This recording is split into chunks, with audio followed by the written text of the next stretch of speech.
So Turkey, nowadays you must be seeing the Suez Canal issue. So you see on the north side, there's Turkey. And when you see it's a huge country. These are pictures from Turkey from, I think, 2 years ago. So let's get going. So today I wanted to talk about nanowires. So we have talked about carbon nanomaterials. We have talked about biosensors. Nanowires is another unique nanomaterial that's been used for lots of sensors. And the growth of nanowires is another interesting idea, an interesting way how it is done. So there are, it's called crystal growth from a vapor. So what we do is we put a seed material. In this case, it's showing gold. If you see the silicon substrate on the A side, so that gold would dissolve at high temperature, not dissolve, it would melt at high temperature. And then they introduce vapor into it. The vapor dissolves, silicon vapor dissolves into gold. And what it does is it travels from that molten, very small droplet of gold, travels to the interface. Once it gets to the interface of gold and silicon, that silicon solidifies. And solidification occurs at the interface. What happens is the nanowire starts growing above the surface of the base material. So there are a few things which we have to understand. So this VLS process involves 4 steps. So we bring the gas silane to the catalyst, and silane is a silicon-based gas. It's a toxic gas. I think it's so silane is very used, very controlled environment and very precise measure. The vapor gets dissolved into gold, creates an alloy. So it doesn't react, so it makes an alloy. And it transports, gets travel, somehow gets, by diffusion, gets to the surface of the, or the interface of the liquid and the substrate silicon on which the liquid was placed. It's not liquid, of course. Gold was placed in a very small speck, but it's heated. So when it's heated, it turns into liquid. Now, that is where it starts attaching to the surface, because the silicon, the substrate is solid, and this liquid solid interface starts the silicon atoms lining up, and the nanowire starts growing out of it. So very interestingly, that gold droplet that was there, it rides on top of that nanowire. So there are many factors that go into this, that what is the growth rate for whatever material we are using. So in this example, we are using silane. So we are growing silane, silicon nanowires, but there are other nanowires that are grown. There's another thing you see on the right-hand side. The nanowire that's growing is showing the faces. So it's a crystalline nanowire. Why? Because the substrate of silicon is crystalline. So those silicon atoms that can get to the surface, they align to the crystalline structure of the underlying substrate. So hence, the nanowire that forms out of it follows the crystalline structure of the substrate.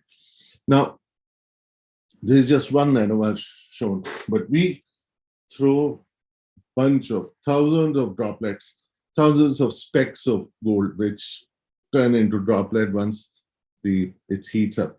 So what we get a forest of nanowires. And of course, when you dry it off, you bring it out. So that forest, each one has this gold speck at the top of that nanowire. So that is ultimately removed, and then those nanowires are broken off of substrate because we want them to be. So whatever the application, so it is something where we then break them apart. Something that goes into it to understand that how would a gas molecule turn into solid, and solid would become liquid, and all those things, right? From going from number one, it's gas, At number 2 step here, it becomes liquid, travels in number 3 as liquid, and number 4, it becomes solid again.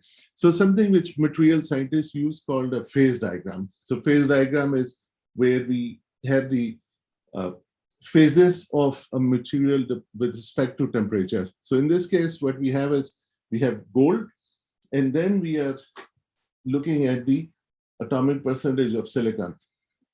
Now, going from, so we have highlighted a line A, B, C, D at that temperature where that process is occurring.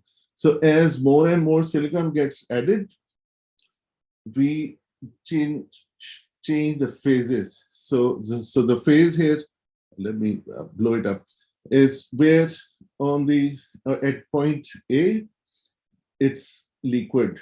At point B, at point A, the gold is in liquid shape. So B liquid, C, but then it becomes solidified. So it changes phase depending on what is the temperature we are talking about and what is the percentage of silicon that gets dissolved into it. So this phase change of those metals or those materials is used to our advantage to get silicon nanowires. So that's one example of how nanowires are made. There is another way how nanowires are made is where we create kind of a membrane, which a lot of holes in it. So membrane is thick. Think about a sponge, but sponge has holes in it which go in every other direction. But think of a sponge which would have all the holes which are straight. We call it anodic alumina. We'll talk about it in a later lecture. So we fill those up. So that's also a way how we make nanowires. But in this case, we can get crystalline nanowires. So nanowire can occur, the process can occur where we would then, we can add more than one material as well. So we can make compound semiconductor nanowires as well, which is, for example, gallium phosphide is shown here. So in the catalysis and that interface can happen. Instead of heating the whole thing, we can just laser heat one point and grow one nanowire or bunch of lasers and grow all of them. So once you get the nanowire again, the top gold droplet can be then just burned apart, ablated with the laser, which would then give us pure nanowires. So there's nanowires which are made by metal catalyst clusters. So we have brought clusters of metals together. There nanowires which are made by semiconductor materials, crystalline structures. So there are different ways how nanowires has been made.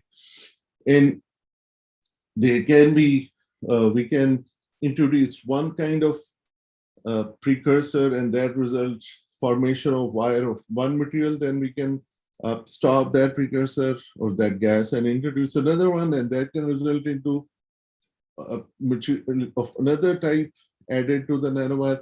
So we can make the whole nanowire of one material, or we can alternate, like for example, the right-hand side in the right picture is showing alternate materials. So two components, multi-segment, or we can just create one part with one type and another type. Now, because we have so much variety of different materials we can make them conductive, we can make them magnetic, we can make them out of optical materials. And now, having different materials built up, we can change surface functionalization. So in case, for example, the right-hand side is showing this dark part, then gray area, so dark gray, light gray, dark gray. So if you functionalize, we can target functionalization or SAM formation or maybe just the dark part. And then we do another process where we functionalize the light gray part with another kind of functionalization. So we can put on more than one type of SAM molecules. And that can give us multifunctionality. That can give us high screening opportunity, so we can look for more than one target, for example. And so these different surface chemistries or different parts can give us kind of a detection modality that can look for many, many more things. So this load picture is an SEM picture of a nanowire, where we can see this alloy is forming some formation you see, but during the growth, we get a very well-defined width of those nanowires. And we've already seen some examples. This was from Charles Lindbergh group from many years ago, where they detected simple protein molecules. And what they did was they put the nanowires between two electrodes. We call one source, one drain, right? Like in transistor, we have source and drain, but just two metal electrodes. And they were measuring the charge conductivity through that. Now, once biomolecules selectively bound to the surface, the conductivity would change because those charge entities would result into, so if you had the positive charged molecule bind, which would mean on the nanowire, it would attract the opposite charge in that.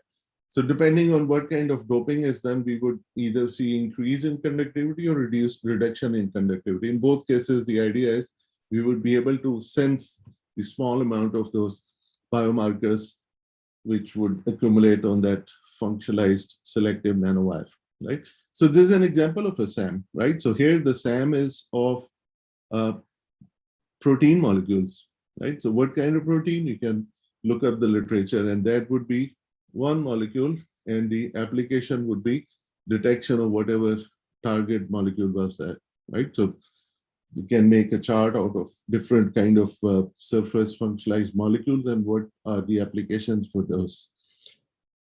And here is the right side, the two plots are showing conductivity, G, 100 nanosiemens. So conductivity is the opposite of resistivity, right? So when resistivity goes down, we say conductivity goes up, which means now the addition of those charge entities, the proteins which are being bound here, has resulted into increased conductivity through that nanowire. So right-hand top shows you the introduction of the targets. Number one was just buffer the solution, no target molecule.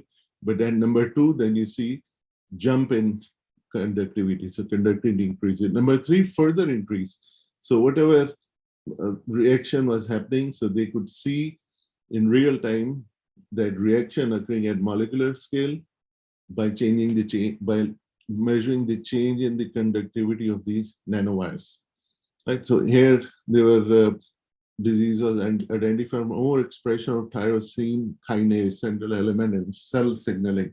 So for that, they created a surface functionalization, a SAM of a molecule, which is written here as ABL. So you can look at what is ABL, and that would be the application there.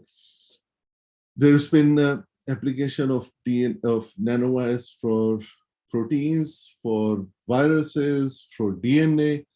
In all the cases, what we are seeing is again change in conductance. So number one is 1 and 2, red and blue, two nanowires. One is functionalized, one is not functionalized, or functionalized with something that doesn't bind to the target. So just to show the selectivity. But the virus binds to the red one, so we see change in conductance in the red one, right? So the color coding is just showing the data for the blue line and the red line.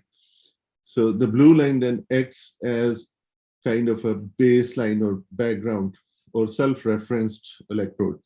So we see that there may be no change at all, or change which would be different for one type of variant versus other type of variant. So this is another example from 2004. We can also see the presence of gases, right? So now the surface of a nanowire can undergo chemical changes when exposed to certain gas, maybe toxic gases, chlorine, or whatever the application. And that can be seen as the transient change in the conductivity of the nanowire. So here the example is showing this from Dr. Bashir, my advisor's lab. Alibol is a Turkish friend of mine. He published this paper where we could see that over time, the conductance would change when the gas was turned on into the chamber. So which means that this could see a few traces of molecules of those gas and be able to tell us that something is flowing, that gas, specific gas is flowing. So nanowires are not just made out of metals or semiconductors, they've been polymer nanowires also. So the idea is that we have to create polymeric kind of a extended shape, but it has to be in nano regime. So this is an example from a group from Pittsburgh, University of Pittsburgh. They have embedded quantum dots into polymer nanowires, which means that the nanowire is optically visible. And then they add the, they're looking for a cardiac biomarker, heart disease biomarker map with this. So this in the picture C, they're showing the sandwich assembly on the polymer. They have the this red chain or the connecting molecule, and then they have biotin, which is functionalized with the recognition element for map. So that recognition element is forming a SAM on the whole nanowire. And once that cardiac biomarker is there in the solution, you see the change into the cadmium presence there. So this is optical, so they're looking at the spectrum to see the different elemental composition. So this is some basic ideas on nanowires. Now we use nanowires in many multiplexed environment like this. So this is, even though it's an old example, so we have now where we run nanowires, with the few electrodes, we can interface many, many more, because then we would do an addressing scheme which would connect two nanowires through one particular set of electrodes. If you change electrode, then you can look through another nanowire. So you can maintain one electrode constant, and then you can switch through other electrodes, and that could give you access to many more nanowires. So it's kind of multiplexing. Physical multiplexing is also done to get a mass scale measurement out of nanowires. So these are just a few examples of using nanowires for biosensing, and a little bit more on SAM also, that we use those to create cell